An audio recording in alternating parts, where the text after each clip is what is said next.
Okay, so student, today we are going to study about linear equation. तो linear equation start करने से पहले हमें ये समझ लेना है कि linear equation क्या होता है. Linear equation क्या होता है? तो जैसे ये टर्म आपको दिख रहा है, linear equation मतलब एक लाइन की इक्वेशन.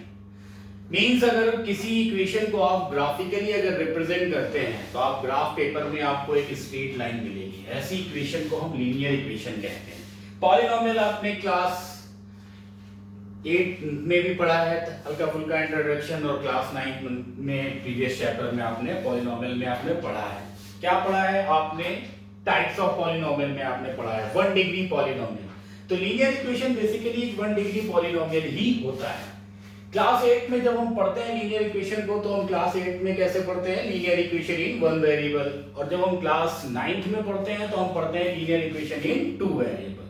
जबकि जब हम क्लास 10th में इसको पढ़ेंगे तो हम पढ़ेंगे पेयर ऑफ लीनियर इक्वेशन. वहां पर एक लाइन की इक्वेशन के साथ साथ एक और भी लाइन की इक्वेशन होगी. वहां पर आपको पेयर ऑफ लाइंस को बेसिकली देखना है, कैसे सॉल्व करना है, कैसे सॉल्यूशन फाइंड आउट करते हैं, वो खैर फर्दर हम बात करेंगे. अभी हम बात कर रहे हैं लीनियर इक्वेशन की. तो लीनियर इक्वेशन हमने क्या बताया कि एक 1 डिग्री पॉलिनोमियल होता है, एक ऐसी इक्वेशन जिसको ग्राफ पेपर में जब हम रिप्रेजेंट करते हैं तो हमें एक स्ट्रेट लाइन मिलती है. ठीक, लाइन की एक बेसिक इक्वेशन क्या होती है बेटा? ax plus by plus c is equal to 0. बात समझ में आ रही है? यहां पर a क्या है? तो हम कहते हैं a is a coefficient of x. a is a coefficient of x. जबकि b क्या है? तो b is a coefficient of y.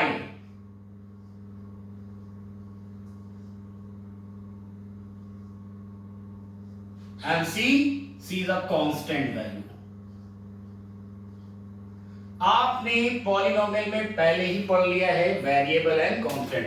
फिर भी नहीं अगर याद आ रहा है तो मैं बता देता हूं कि variable are those value which don't have a fixed value. Means variable की आप अगर वैल्यूज की बात करते हैं तो आप एक क्वेश्चन में देखते हैं x = 0 है, वहीं पे दूसरे क्वेश्चन में देखते हैं x = 2 है, वहीं पे तीसरे क्वेश्चन में देख रहे हैं x = -1. तो ये जितने भी अल्फाबेट्स होते हैं इनको हम एज अ वेरिएबल यूज करते हैं. और कांस्टेंट वैल्यू तो हम बात करते हैं अगर कांस्टेंट वैल्यू को, तो हम कहते हैं कि constant values are those values which are having a fix value. जैसे 2 की वैल्यू किसी भी क्वेश्चन में हमेशा 2 ही रहेगी, 3 की वैल्यू हमेशा 3 ही रहेगी. तो ये जितने भी वैल्यूज आप देखते हैं न्यूमेरिक वैल्यू, इन सब को हम कांस्टेंट वैल्यूज बोलते हैं. क्लियर है? तो अब बात करते हैं यहां पर ax plus by plus c is equal to 0, जो कि लाइन की एक बेसिक इक्वेशन है जहां पर a is a coefficient of x, b is a coefficient of y and c is a constant. जब हम क्लास 8 में पढ़ते थे तो हम पढ़ते थे लीनियर इक्वेशन इन 1 वेरिएबल. वहां पर ये इक्वेशन हमको कुछ ऐसे दिखती थी, ax plus c is equal to 0 या फिर by plus c is equal to 0, है कि नहीं? बट जैसा कि हमने आपको बताया कि ये है आपकी बेसिक इक्वेशन ऑफ लाइन. तो अगर बेसिक इक्वेशन ऑफ लाइन है तो भाई ये लाइन की इक्वेशन कैसे हो गई? इसमें तो y है ही नहीं, इसमें x नहीं है. बेटा देखो, इसमें y है, इसमें x है, बट वो क्यों नहीं दिख रहा है? क्योंकि कोफिशिएंट ऑफ y इज 0. अगर y का कोफिशिएंट 0 हो जाएगा तो भाई क्या होगा? ये y की वैल्यू 0 हो जाएगी, इसलिए नहीं है. सेम यहां पर कोफिशिएंट ऑफ x इज 0, इसलिए यहां पर ये x की वैल्यू नहीं दिख रही थी. क्लियर है ना? अब जैसे कि हमने बताया कि लीनियर इक्वेशन इन 1 वेरिएबल, तो अब इसमें सॉल्यूशंस की बात करते हैं. अगर आपके पास कोई इक्वेशन है जो कि 1 वेरिएबल में है, like x plus 4 is equal to 0, ये एक इक्वेशन है.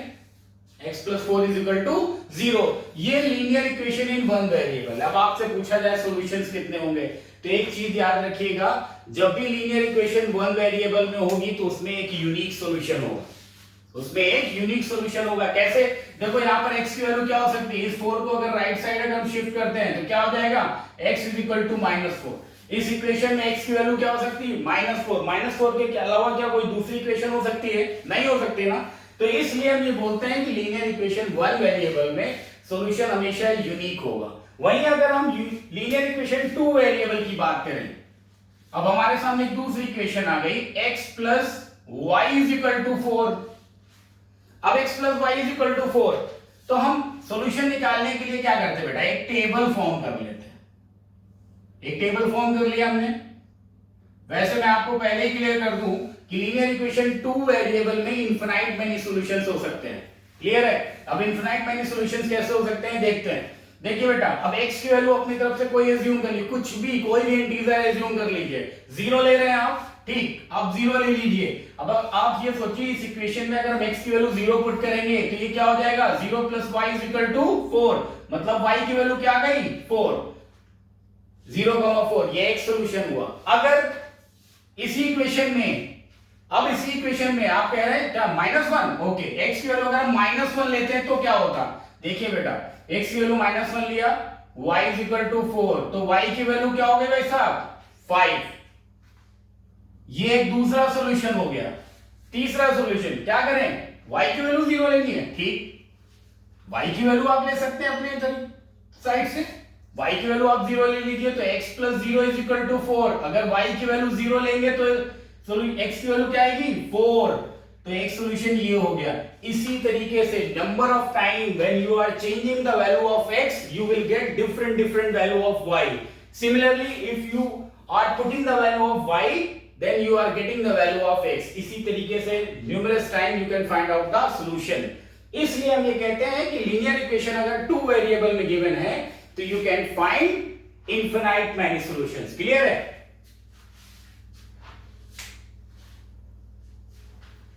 अब बात करते हैं बेटा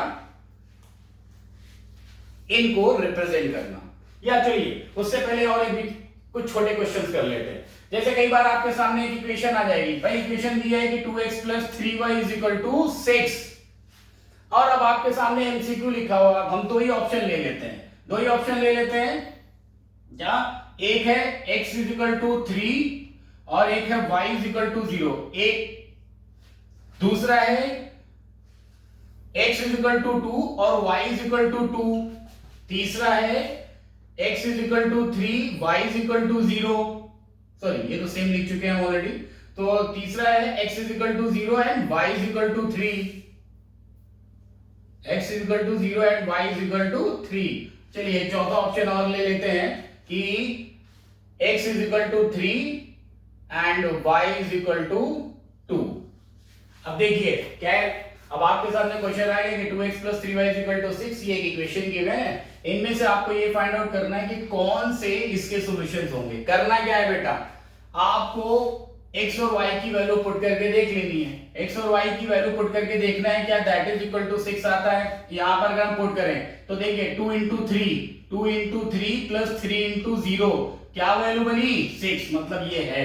इसकी देख लेते हैं, 2 × 2 + 3 × 2 क्या बन गया, 2 × 4 3 × 6 10 बन गया, मतलब ये नहीं है। यहां पर देख लेते हैं x = 0, तो 2 × 0 + 3 × 3 क्या बन गई वैल्यू 9, मतलब ये नहीं है।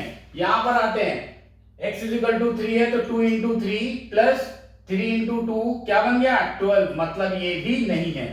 इसी तरीके से आपके पास क्वेश्चंस आ जाते हैं कि आपको एक इक्वेशन दे दी जाएगी और आपको वेरीफाई करना होगा कि ये इसका सॉल्यूशन है या नहीं। आप सिंपली x और y की वैल्यूज पुट करके देख लीजिए कि वो इक्वेशन को सेटिस्फाई कर रही है या नहीं कर रही है। अब कई बार ऐसा होगा, कई बार कैसा होगा कि आपके सामने एक इक्वेशन लिखकर ऐसे आ गई बेटा कि 2x + 3y = p। अब आपको क्या कहना है, find the value of p, जबकि सॉल्यूशंस क्या दिए हुए हैं, सॉल्यूशन दिए हुए हैं 3, 4। अब सॉल्यूशन 3, 4 दिया हुआ है तो ये 3 क्या है, 3 वैल्यू ऑफ x है, 4 क्या है, वैल्यू ऑफ y है।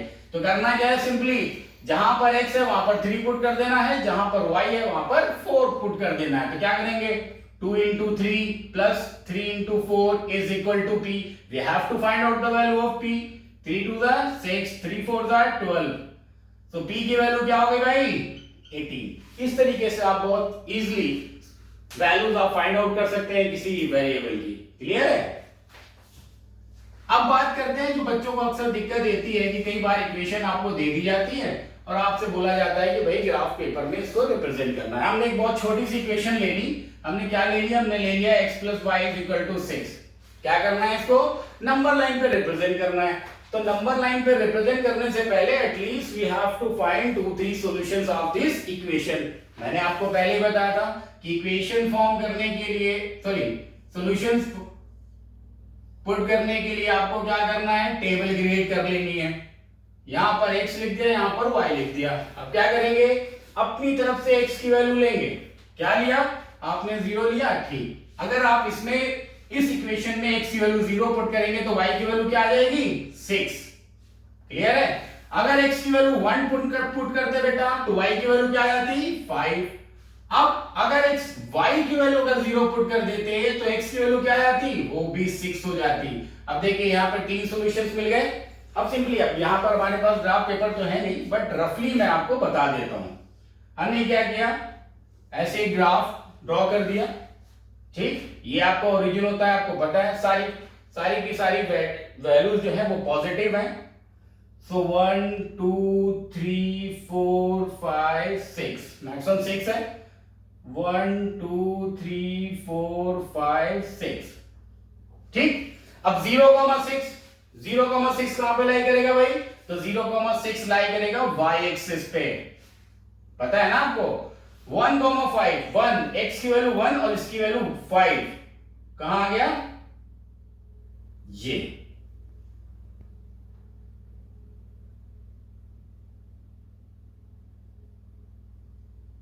वो पॉइंट है जहां x की वैल्यू 1 और y की वैल्यू 5 है। क्या है, y is equal to 0 and x is equal to 6, तो y is equal to 0 और x is equal to 6 कहां पर लाई करेगा, x एक्सिस पे। अब आप देखो, अगर स्केल लेके आप इनको ड्रॉ करोगे तो ऐसे करके एक स्ट्रेट लाइन मिल जाएगी बेटा। इस तरीके से आप किसी इक्वेशन को क्या करते हैं, ग्राफिकली रिप्रेजेंट करते हैं। क्लियर है। बस अब आपको करना कुछ नहीं है, आपको सिंपली 2 से 3 सॉल्यूशंस निकाल लेने। देखो 2 हम क्यों कह रहे हैं, 2 हम इसलिए कह रहे हैं अगर आपको सॉल्यूशन कुछ इस टाइप का मिल जाए, मतलब एक x एक्सिस पे कोई पॉइंट मिल जाए और एक y एक्सिस पे कोई पॉइंट मिल गया यहां पर और एक x एक्सिस पे कोई पॉइंट मिल गया, तो वहां पर 2 सॉल्यूशन ही आपके लिए इनफ होंगे। अगर मान लीजिए कि कभी-कभी इक्वेशन ऐसी होती है कि x is equal to 0 put करने पे y की वैल्यू फ्रैक्शनल आ रही होती है, तो बच्चों को दिक्कत हो रही होती है, तो उनको कहना होता है कि फिर ये वैल्यू नहीं चलती। तो उस केस में फिर आपको 2-3 सॉल्यूशन चाहिए होते हैं जिससे आप तीनों पॉइंट को मिलाकर, वो कोलिनियर पॉइंट्स होंगे, उनको मिलाकर आप एक स्ट्रेट लाइन दिखा सकें, ठीक है ना। अदरवाइज अगर आपको x एक्सिस और y एक्सिस पे अगर पॉइंट मिल जाता है, that is well and good, बहुत इजीली आप एक इंटरसेक्टिंग लाइन दिखा सकते हैं। ओके, ठीक।